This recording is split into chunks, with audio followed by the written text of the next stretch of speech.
بے شک وہ بلند ذات کا مالک ہے، بے شک وہ دیکھنے سننے اور جاننے والا ہے۔ اس سے پہلے وقت گزر جائے، موت سر پر پچھتاوے کے علاوہ کچھ نہ رہے۔ چلو آؤ معافی مانگتے ہیں، توبہ کا ایک سجدہ کرتے ہیں، ندامت کا ایک سجدہ اور گناہوں سے بچنے کا ارادہ ہمیں آخرت میں شرمندہ ہونے سے بچا سکتا ہے۔ اے میرے اللہ، ہم پر رحم فرما۔ اے اللہ، ہمارے خود ساختہ بتوں کو توڑ دے۔ اے اللہ، ہمیں اندھیرے سے لڑنے کی طاقت عطا کر۔ اے اللہ میرے رب، ہمیں روشنیوں سے نواز دے۔ اے میرے رب، اس نسل کو رہنما کی ضرورت ہے، ہماری یہ نسل بھٹک گئی ہے، ہمیں راستہ دکھا۔ اے میرے رب، میں تجھ سے ایمان کا سوال کرتا ہوں۔ اے میرے رب، میں تجھ سے ایمان کا سوال کرتا ہوں۔ اے میرے رب، ہمیں ایمان کی دولت نصیب فرما۔ اے میرے رب، ہمیں ایمان پر قائم رہنے کی توفیق عطا فرما۔ آمین۔ عبدل نے اپنے آنسوؤں کو گال پر بہتے دیکھا، اس کی ہچکی بن گئی تھی۔ اس کا دل کیا تھا وہ اتنی زور سے روئے کہ کبھی چپ نہ ہو۔ ہاں، ایک وقت آتا ہے کہ جب ہمیں اپنے خود ساختہ بت نظر آنا شروع ہو جاتے ہیں، اور پھر ایک وقت آتا ہے جب ہم انہیں توڑنا اور ٹوٹتا دیکھتے ہیں۔ جب ہم انہیں ٹوٹتا دیکھتے ہیں، اور آج کے دور میں انسان کی سب سے بڑی جنگ اس کے اپنے بت سے ہے۔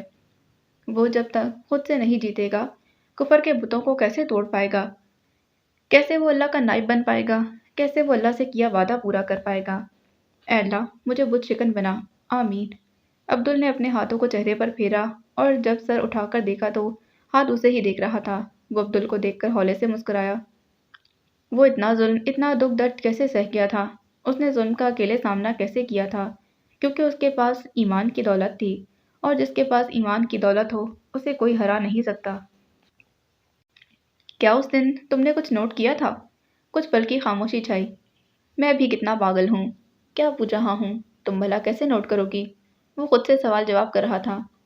زندگی میں پہلی بار میں نے ہاتھ کو مارا ہے، بلا وجہ، جان بوجھ کر، غصے میں اور اسے ٹارچر کرنے کے لیے۔ اس نے کبھی مقابلہ نہیں کیا، کرنا ہی نہیں چاہا۔ اس کے نزدیک یہ بہت ہی فضول سا کام تھا، اور پہلی بار وہ میرے مقابل آیا تھا۔ جانے وہ کیا کہنے جا رہا تھا؟ اس کا دل آج بھی اس طوفانی رات میں اٹکا تھا۔ میں پہلی بار حیران ہوا، وہ مجھ سے اچھا فائٹر تھا، یہ میں اگلے پل ہی جان گیا۔ پر اس نے اس بار مار کھائی تو وجہ تم تھی۔ وہ سر جھکا کر ہنس دیا۔ اس کی نظریں تم پر تھیں، وہ حیران تھا۔ میں نے حاج جبیل کو زندگی میں پہلی بار حیران دیکھا تھا۔ منظر بدلا، اور اس بار وہ ایمان کے سامنے ویل چیئر پر تھا۔ وہ ڈائریکٹ اس سے ہی مخاطب تھا، ورنہ ایمان ابھی تک ماضی کی ریکارڈڈ ویڈیوز کو کسی فلم کی طرح ہی دیکھ رہی تھی۔ ہاتھ اور عبدل کی زندگی کی فلم۔ شاید تمہیں ایسے سمجھ نہ آئے کہ میں کیا کہنا چاہتا ہوں، اسی لیے میں تمہیں ایک کہانی سناتا ہوں۔ دو بھائیوں کی کہانی، ہاتھ اور عبدل کی کہانی۔ پتہ ہے وہ عجیب تھا، بچپن سے ہی وہ روتا نہیں تھا، اور مجھے اس پر غصہ آتا تھا کہ وہ کیوں نہیں روتا۔ وہ میری طرح ضد نہیں کرتا، وہ خاموش رہتا تھا، اور مجھے اس کی خاموشی چبھتی تھی۔ پتہ ہے میں نے اسے سیڑھیوں سے گرایا تاکہ اسے چوٹ لگے، اور وہ رو پڑے، اس کا سر پھٹ گیا، خون بہنے لگا، لیکن وہ رویا نہیں، اور مجھے اسے مزید چڑ ہونے لگی۔ وہ سانس لینے کو رکا، وہ ماضی کے اس منظر میں کھو گیا تھا، اور پچھتاوا اس کے چہرے سے واضح جھلک رہا تھا۔ مجھے اسے پیار تھا، بہت۔ وہ میرے ساتھ نہیں کھیلتا تھا، وہ پتہ نہیں کون سی دنیا میں رہتا تھا، پتہ نہیں کہاں سے آیا تھا۔ وہ عجیب تھا، مجھے اچھا نہیں لگتا تھا۔ پھر پتہ چلا وہ خاص ہے، اور اس کی اس خاصیت نے مجھے اس سے مزید نفرت کرنے پر مجبور کر دیا، کیونکہ وہ موم ڈیڈ کی توجہ کھینچ رہا تھا، جو ساری مجھ پر رہتی تھی۔ مجھ سے یہ برداشت نہیں ہو رہا تھا۔ پھر ڈیڈی بھی چلے گئے۔ اس کا سر جھکا ہوا تھا۔ پھر تم ہماری زندگی میں آئی، مجھے بہن چاہیے تھی، اور ہاتھ نے وعدہ کیا تھا وہ تمہیں لے کر آئے گا۔ میں نے اس پر بھروسہ کر لیا، لیکن وقت کے ساتھ ساتھ وہ اور بھی عجیب ہوتا گیا۔ پھر وہ اسے لے گئے میری آنکھوں کے سامنے، میں کچھ نہیں کر پایا۔ سب اسے ہی ڈھونڈتے رہے، مجھے ہاتھ بننا تھا، میں چاہتا تھا سب مجھے دیکھیں، چاروں جانب بس عبدل ہو۔ اسے ڈھونڈا گیا، وہ واپس آ گیا، وہ پہلے سے بھی زیادہ بدل گیا، وہ پہلے سے بھی زیادہ خاموش ہو گیا تھا۔ مجھے اس سے پیار تھا، لیکن وہ مجھے اریٹیٹ کرتا تھا۔ وہ اسکول میں مجھ سے آگے تھا، موم کی باتوں کو غور سے سنتا، چاروں جانب بس ہاتھ ہی ہاتھ تھا۔ مجھے اسے جلن ہونے لگی۔ میں عبدل، یہ اعتراف کرتا ہوں کہ میں اپنے بھائی سے جیلس تھا۔ میں اس کی طرح خاموش آنکھوں سے خاک کرنے کی صلاحیت نہیں رکھتا تھا۔ اسکول میں سب اس کے فین تھے، وہ پتہ نہیں کیسے ساری نمازیں پڑھ لیتا تھا، وہ النور جاتا تھا، وہ جانے سب کچھ کیسے مینیج کرتا تھا۔ مجھے غصہ آتا، میں اس جیسا نہیں بن سکتا تھا، اسی لیے وہ بن گیا۔ جس سے وہ مجھے منع کرتا تھا۔ وہ موت کے منہ میں تھا اور میں اسے چھوڑ کر بھاگ گیا۔ میں اپنی ماں اور بھائی کو اکیلا چھوڑ آیا تھا۔ اس کی آواز بھرا گئی تھی۔ میں صحت مند تھا ایمانے، مجھے اپنے ڈیڈ کی غیر موجودگی میں اپنی ماں کا سہارا بننا تھا، مجھے اپنے اسپیشل بھائی کی حفاظت کرنی تھی، لیکن میں انہیں اکیلا چھوڑ آیا۔ مجھے ان کی حفاظت کرنی تھی، مجھے جو اللہ نے مقام عطا کیا تھا میں اس سے گر گیا اور فالن اینجل کہلایا۔ میں اپنوں کو چھوڑ کر بہت دور آ گیا تھا، اتنی دور کہ مجھے ان کا خیال بھی نہ آئے، اور میں واقعی بھول گیا کہ مجھے واپس جانا ہے۔ میں نے اپنے آپ کو مصروف کر لیا، اتنا کہ کبھی تمہارا خیال بھی نہیں آیا۔ میں تمہیں بھول گیا تھا ایمانے، کیونکہ میں ہاتھ کو وقت کر کے آیا تھا اور میں جانتا تھا کہ وہ قائم رہے گا، پر میں خود بھول گیا۔ میں پتہ نہیں کیا بن گیا، مجھے مار دھاڑ لڑائی جھگڑے کے علاوہ کچھ نہیں آتا تھا۔ جب جب مجھے چوٹ لگتی، جسمانی چوٹ، مجھے سکون ملتا تھا۔ میں اپنے اندر کی اس تکلیف کو کم کرنا چاہتا تھا جو کسی صورت ختم نہیں ہوتی تھی۔ میں اپنے باپ کو ڈھونڈنا چاہتا تھا، میں آر جے بننا چاہتا تھا۔ مجھے روحان جبیل نہیں پسند تھا، اگر وہ آر جے رہتا تو سکون سے جیتا، پر روحان جبیل بن کر اسے کیا ملا؟ مجھے اسی لیے اچھی لڑکیوں سے الجھن تھی، میں ان سے دور رہتا تھا۔ اور پھر ایک دن میں ہیزل سے ملا، ہیزل ملک، وہ میرا عکس تھی، وہ بالکل میرے جیسی تھی، ساری دنیا سے ناراض اور غصہ، اپنوں سے نفرت کرنے والی، وہ بھی دنیا کو جلا کر راکھ کرنا چاہتی تھی۔ میں مطمئن تھا کہ مجھے میرے جیسی لڑکی مل گئی، لیکن پھر اس نے خشک لبوں پر زبان پھیری۔ ہاتھ کہتا ہے قدرت جب ہمیں ہراتی ہے تو باہر کی چیزوں کا سہارا نہیں لیتی، وہ ہمیں اندر سے جکڑتی ہے، اور پھر قدرت نے مجھے جکڑ لیا۔ پھر تم آئی ایمانے، تم، اور میں حیران رہ گیا۔ تم بھی آرجے سے ملنا چاہتی تھی، تم رہان جبیل سے عقیدت رکھتی تھی، تمہارے بیگ نے میری توجہ اپنی جانب کھینچی، اور تمہاری ذات نے مجھے بے چین کر دیا۔ میں نے سب سے وہ سوال کیا، Did it hurt when you fall from heaven؟ لیکن کسی کو میرا سوال سمجھ نہیں آیا تھا، کسی کی آنکھوں میں وہ تاثر نہیں ابھرا جو تمہاری آنکھوں میں تھا، وہ حیرانی، وہ بے چینی۔ تم یہ سن کر پریشان ہو گئی تھی۔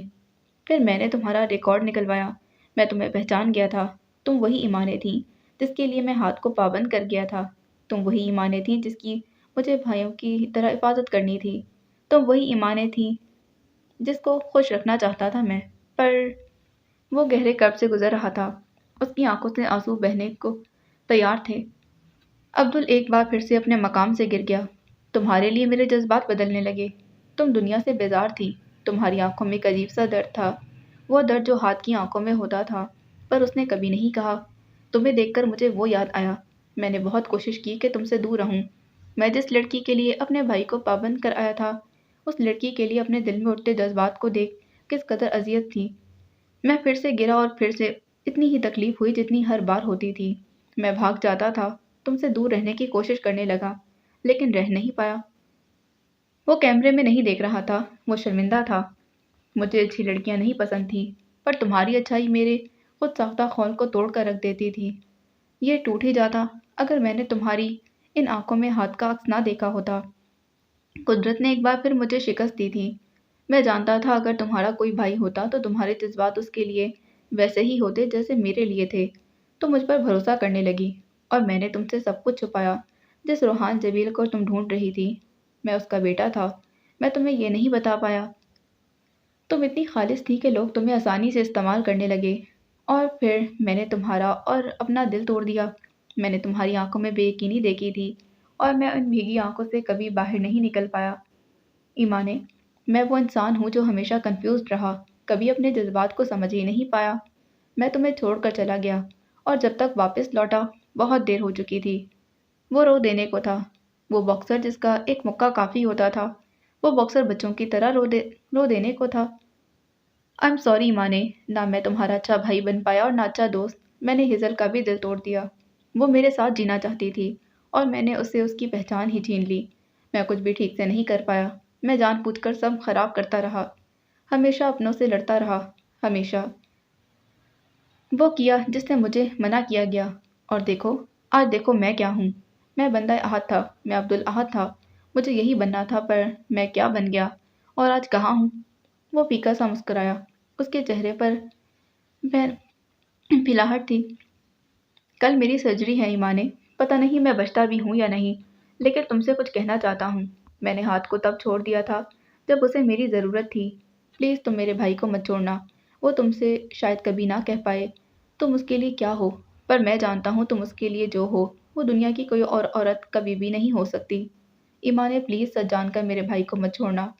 وہ رو پڑا تھا اور وہ بھی رو دی تھی، وہ منہ پر ہاتھ رکھ کر رو دی تھی۔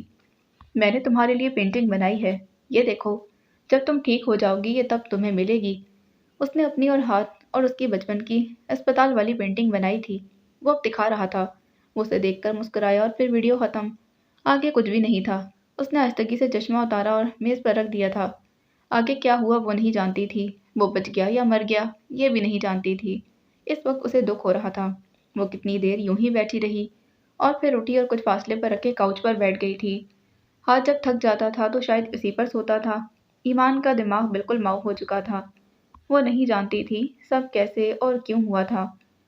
وہ اس وقت سونا چاہتی تھی۔ اس نے کاؤچ پر رکھا کشن سر کے نیچے رکھا اور وہیں لیٹ گئی تھی۔ اس کی آنکھوں سے آنسو بہہ رہے تھے۔ اس نے خاموشی سے آنکھیں بند کر لی جیسے یہ سب خواب ہو، اور جب وہ سو جائے گی تو حقیقی دنیا میں اٹھ جائے گی جہاں سب نارمل ہوگا۔ وہ جب 1 بجے واپس آیا تھا، اس نے جلدی نکلنے کی بہت کوشش کی تھی، پر اتنا بڑا ہجوم تھا اور آخری کنسرٹ تھا کہ عبدل کے فین اس کی جان ہی نہ چھوڑ رہے تھے۔ وہ بالکل تھکا ٹوٹا ہوا تھا۔ داؤد اسے لینے آیا اور وہی چھوڑ گیا تھا۔ اس نے گاڑی میں ہی اپنا حلیہ بدل لیا تھا۔ اب وہ ہاتھ تھا، نہ لمبے بال تھے، نہ بڑی داڑھی، نہ ہاتھ پر ٹیٹو، اور نہ وہ کپڑے۔ وہ سیدھا اپنے آفس میں آیا جہاں وہ ایمان کو چھوڑ کر گیا تھا۔ اس کا چشمہ میز پر رکھا تھا اور وہ کاؤچ پر لیٹی سو رہی تھی۔ وہ سیدھا اس کے قریب آیا تھا۔ وہ جھکا تو اسے ایمان کی پلکیں بھیگی ہوئی نظر آئی تھیں۔ وہ روتے روتے سو گئی تھی۔ اس کے بال جو جوڑے میں مقید تھے اب کھل چکے تھے۔ اس نے اپنے ہاتھ سے اس کی آنکھوں کے کنارے صاف کیے۔ آئی ایم سوری ایمانے، میں نے تمہیں پہلے نہیں بتایا۔ اس نے ہولے سے سرگوشی کی۔ شاید وہ گہری نیند میں تھی۔ پھر اس نے میز کے دراز سے سلیپنگ پلس نکالی۔ وہ بھی سونا چاہتا تھا، بالکل اس کی طرح، تاکہ کسی اور دنیا میں اٹھ سکے۔ وہ خود جتنی تکلیف میں تھا یہ صرف وہی جانتا تھا، وہ کسی سے بیان نہیں کر سکتا تھا۔ اس نے پانی کا گلاس اٹھایا اور چند گولیاں نگل لی تھیں۔ پھر اس نے دوسرا کشن اٹھایا اور کاؤچ سے کچھ فاصلے پر نیچے نرم اور نازک قالین پر رکھا، وہیں لیٹ گیا تھا۔ وہ اس کی جانب کروٹ لیے لیٹا تھا، داہنی کروٹ، داہنا ہاتھ چہرے کے نیچے تھا۔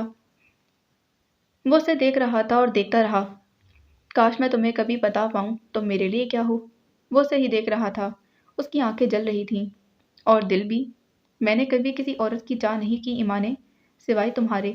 وہ اسے دیکھتے سوچ رہا تھا۔ وہ اسے دیکھتا رہا۔ وہ یوں ہی لیٹا رہا، خاموشی سے۔ اس کے سانس لینے کی آواز بھی نہیں آ رہی تھی۔ وہ آخری بار لیب میں نیچے سویا تھا، کبھی سرد تو کبھی گرم لوہے کی زمین پر۔ اس کے بعد وہ کبھی ایسے نہیں سو پایا۔ اسے وہ یادیں ہانٹ کرتی تھیں، لیکن وہ اس وقت زمین پر لیٹا تھا تاکہ اسے دیکھ سکے، اور پھر وہ اسے دیکھتے دیکھتے جانے کب سو گیا تھا۔ ایمان کی آنکھ عجیب سے احساس سے کھلی تھی۔ اس کا فون بھی پاس تھا، اسی لیے اسے وقت کا پتہ نہیں چلا۔ وقت کا پتہ ہی نہیں چلا۔ باہر ابھی اندھیرا تھا۔ وہ جیسے سوئی تھی ویسے ہی اٹھ گئی۔ کسی اور دنیا میں نہیں اٹھ پائی تھی، کیونکہ حقیقت یہی تھی، اسے یہیں اٹھنا تھا۔ اور جیسے ہی اس کی نظر اپنے سے کچھ فاصلے پر زمین پر سوئے ہاتھ پر پڑی، وہ ساکت رہ گئی تھی اور پھر جھٹکے سے اٹھ بیٹھی۔ وہ ویسے ہی ساکت لیٹا تھا جیسے سانس بھی نہ لے رہا ہو۔ وہ جلدی سے اس کی جانب بڑھی اور جھک کر اس کی ناک کے قریب انگلی کی۔ ہاں، سانسیں چل رہی تھیں۔ ایمان کے دھڑکتے دل پر جیسے سکون طاری ہوا۔ وہ کب آیا تھا، کب سویا تھا، کچھ پتہ ہی نہیں چلا۔ کوئی آہٹ نہیں ہوئی تھی، کوئی شور بھی نہیں ہوا تھا۔ وہ اسے دیکھے گئی، ایسے ہی وہ اس کے دل میں آ گیا تھا، بنا آہٹ کیے، بنا شور کیے، اور پورے حق سے آج تک وہیں قیام پذیر تھا۔ اس کے کمرے میں کوئی گھڑی نہیں تھی اور اسے ہاتھ کا فون بھی نظر نہیں آیا تھا۔ وہ اٹھ کھڑی ہوئی تاکہ وقت دیکھ سکے، اور پھر اس کی نظریں میز پر رکھی سلیپنگ پلس کے شیشے پر پڑی۔ اس نے چونک کر دیکھا۔ کیا وہ پلس لیتا تھا ہمیشہ، یا کبھی کبھی؟ وہ وہیں کھڑی رہی۔ کیوں لیتا تھا؟ سوال دماغ میں کلبلانے لگے۔ پہلے ہی وہ اس کے اتنا کچھ راز رکھنے پر دکھی تھی، اس بات نے مزید ہرٹ کیا تھا۔ وہ بھی بنا آہٹ کیے آہستہ آہستہ قدم اٹھاتی دروازے کی جانب بڑھی تھی۔ اس کے پاؤں پر ابھی پورا وزن نہیں آتا تھا۔ اس نے آہستگی سے دروازہ کھولا، ایک نظر ہاتھ کو دیکھا اور پھر باہر نکل گئی تھی۔ اس نے دروازہ اتنی ہی آہستگی سے بند کیا۔ ہارٹ کی ہاتھ کی آنکھ ذرا لیٹ کھلی تھی۔ وہ ایک جھٹکے سے اٹھ بیٹھا۔ کنسرٹ کے بعد ایک بڑا بوجھ اس کے ذہن سے اتر گیا تھا۔ کاؤچ خالی تھا، ایمان وہاں نہیں تھی۔ اس نے اچھی خاصی ڈوز لی تھی، نارمل ڈوز پر تو کوئی اثر ہی نہیں ہوتا تھا۔ بھاری ڈوز کی وجہ سے ہی وہ سویا تھا۔ ایمان وہ اٹھتے ہی دروازے کی جانب بھاگا۔ اب اس کا رخ کمرے کی جانب تھا۔ بے چینی اور اضطراب اس کے اندر سے واضح جھلک رہا تھا۔ اس نے جھٹکے سے دروازہ کھولا۔ بیڈ خالی تھا، وہ وہاں نہیں تھی۔ ایمان کہاں ہو؟ وہ اب بے چینی سے اسے ڈھونڈ رہا تھا۔ واش روم بھی خالی تھا۔ اس نے نیچے نظر دوڑائی، گراؤنڈ میں بھی وہ کہیں نہیں تھی۔ وہ واپس آفس کی جانب بھاگا۔ دراز میں سے اس نے اپنا فون نکالا تھا۔ بب اسے کال ملا رہا تھا لیکن اس کا نمبر بند تھا۔ اس نے اپنے ہاتھوں میں کپکپاہٹ واضح محسوس کی۔ وہ اب تیزی سے سیڑھیاں پھلانگ رہا تھا۔ وہ اب نیچے اسے پوری اکیڈمی میں ڈھونڈ رہا تھا۔ وہ کہیں نہیں تھی۔ اسے لگا جیسے کسی نے اس کا دل دبوچ لیا ہو۔ وہ ایسے کیسے کہیں جا سکتی تھی، وہ بھی بنا بتائے؟ وہ اس کی نیند کا فائدہ نہیں اٹھا سکتی تھی، ہاتھ کی جیسے جان پر بنائی تھی۔ اس نے پھر سے اس کا نمبر ملایا۔ اس بار فون اٹھا لیا گیا۔ ایمان کہاں ہو؟ اس کی آواز اکیڈمی کی عمارت میں گونج رہی تھی۔ السلام علیکم ہاتھ بھائی، یہ میں ہوں حمیزہ۔ آپ یہ صبح آئی تھیں، ان کی کچھ بکس یہاں پر۔ بیٹری ڈیڈ ہونے کی وجہ سے فون بند تھا۔ ہاتھ نے بے ساختہ اپنے چہرے پر ہاتھ پھیرا۔ پیشانی پر ننھی بوندیں ابھر آئی تھیں، گلے کی گلٹی ڈوب کر ابھری اور دل کو جیسے سکون مل گیا تھا۔ بات کراؤں آپ کی؟ دوسری جانب سے خاموشی پا کر وہ پوچھ رہی تھی۔ نہیں کوئی مسئلہ نہیں، میں کچھ دیر تک بات کرتا ہوں۔ اس نے فون بند کر دیا۔ دل جس رفتار سے دھڑک رہا تھا اس کی دھڑکن صاف سنائی دے رہی تھی۔ اسے ایمان سے اس بے وقوفی کی توقع نہیں تھی۔ ہاتھ نے گہرا سانس لے کر خود کو ریلیکس کیا۔ جسم جیسے بے جان ہو گیا تھا۔ دن کے 11 بج رہے تھے۔ وہ کبھی اتنا لیٹ نہیں سویا تھا۔ اس نے کبھی فجر کی نماز قضا نہیں کی تھی۔ وہ شکستہ قدموں سے واپس اوپر چلا گیا۔ سچی آپی، میرا بالکل بھی دل نہیں کرتا پڑھنے کو، حمیزہ کتاب بند کرتے ہوئے بولی۔ پڑھو گی نہیں تو اسکالرشپ کیسے ملے گی؟ ویلنسیا کیسے جاؤ گی؟ اب اسے پڑھانے کے لیے ایمان اسے یہی لالچ دیتی تھی۔ پورا دن وہ بس عبدل کے کنسرٹ کے بارے میں ہی باتیں کرتی رہی۔ کیا بنے گا؟ پڑھ لی۔ کیا بنا پڑھے اسکالرشپ نہیں مل سکتی؟ وہ پوچھنے لگی تو ایمان نے اسے گھوری سے نوازا۔ اچانک لاؤنج سے آوازیں ابھری۔ حمیزہ کی حس نماد جاگ اٹھی تھی۔ لگتا ہاتھ بھائی آپ کو لینے آ گئے ہیں۔ وہ دوپٹہ اٹھاتی بیڈ سے چھلانگ لگا کر باہر کی جانب بھاگی۔ السلام علیکم ہاتھ بھائی، وہ پرجوش سے مل رہی تھی۔ ہاتھ نے شفقت سے اس کے سر کو چھوا۔ کیسی ہے وہ؟ اس نے اشارے سے ایمان کا پوچھا۔ غصہ ہے، حمیزہ نے منہ پھیلا کر بتایا۔ وہ ہنس دیا۔ Don't worry I can fix ہر۔ وہ صوفے پر بیٹھ چکا تھا۔ کچھ دیر بعد وہ کمرے سے نکلی تھی اور سیدھا لاؤنج میں آئی۔ السلام علیکم، وہ ہولے سے بولی تھی۔ ہاتھ نے جو حمیزہ کی کل والے کنسرٹ کی باتیں سن رہا تھا، آواز پر اس کی جانب دیکھا اور پھر جیسے دنیا تھم سی گئی تھی۔ وہ سیج گرین ڈریس پہنے ہوئی تھی۔ یہ سب سے ہلکا شیڈ تھا، بالکل سادہ سا سوٹ، آل اوور ایک جیسا تھا۔ پیچھے کمر پر بڑی سی سفید تتلی بنی تھی اور فرنٹ پلین تھا۔ سفید بڑا سا دوپٹہ ایک جانب کندھے پر اور پھر ہیئر کلپ لگا رکھا تھا۔ اس کے بال کھلے تھے۔ اس نے اپنے سوٹ سے ہم رنگ کلپس لگا رکھی تھی۔ کلپ نے فرنٹ کے بال باندھے ہوئے تھے، جبکہ پیچھے بہت سارے کلپس کی سلکی ٹلز بالوں کے ساتھ کمر تک جا رہی تھیں۔ کانوں میں ننھے سفید آمیزے جگمگ کر رہے تھے۔ چہرے کے دونوں جانب بیبی ہیئر نکلے ہوئے تھے جو اس کے نیچرل تھے۔ بال اس نے ویو کیے ہوئے تھے جو اس پر سوٹ کر رہے تھے۔ وہ آہستہ آہستہ چلتی صوفے تک آئی اور پھر حمیزہ کے ساتھ ہی بیٹھ گئی تھی۔ وہ اسے یوں دیکھ رہا تھا جیسے پہلی بار دیکھ رہا ہو۔ وہ اتنی پیاری کیوں لگ رہی تھی، وہ خود بھی نہیں سمجھ پایا۔ وہ اس کا چمکتا چہرہ، نیوڈ لپسٹک اور بڑی بڑی آنکھیں کچھ بھی تو نظر انداز کرنے کے قابل نہیں تھا۔ وہ تو اس پر غصہ تھا لیکن یہاں سین الٹ ہو گیا تھا۔ میں آتی ہوں، حمیزہ نے وہاں سے اٹھ جانا ہی ضروری سمجھا۔ چلیں، اسے خاموش دیکھ کر بالآخر وہی بولا تھا۔ امی کھانا بنا رہی ہیں، لنچ کر کے چلتے ہیں۔ وہ بس اتنا ہی کہہ پائی تھی۔ ہاتھ نے اس بات میں سر ہلا دیا۔ وہ میری کچھ بکس یہاں تھیں، وہی لینے آئی تھی۔ وہ پھر اس سے کچھ بولا نہ گیا، خاموشی سے بیٹھا رہا۔ 1 گھنٹے بعد وہ لوگ واپس جا رہے تھے۔ ہاتھ کا دماغ چٹک رہا تھا۔ تمہیں یوں اکیلے نہیں آنا چاہیے تھا۔ وہ بول ہی پڑا، لہجہ حد درجہ نرم رکھنے کی کوشش کی۔ غصہ نہیں کر سکتا تھا وہ اس پر۔ ڈرائیور کے ساتھ آئی تھی، ایمان نے اطلاع دی۔ مجھے بنا بتائے جب میں سو رہا تھا؟ وہ فوراً بولا، وہ میں ایمان آئندہ ایسا پلیز مت کرنا۔ وہ جیسے درخواست کر رہا تھا، نہیں بتا پایا کہ اس کی کیا حالت ہوئی تھی۔ وہ غصے میں آ تو گئی تھی پر اب اسے اپنی غلطی کا احساس ہو رہا تھا۔ نہیں کروں گی۔ وہ اس سے بحث کرتی تھی اور نہ جھگڑا، دونوں فضول کام تھے۔ ہاتھ مسکرا دیا تھا۔ صبح سے چائے کلٹ اتر چکی تھی۔ باقی اگلی قسط میں جانے سے پہلے چینل کو سبسکرائب کریں، ویڈیو کو لائک کریں، بیل آئیکن کو پریس کرنا ہرگز نہ بھولیں۔ ملتے ہیں اگلی ایپیسوڈ میں۔ اللہ حافظ۔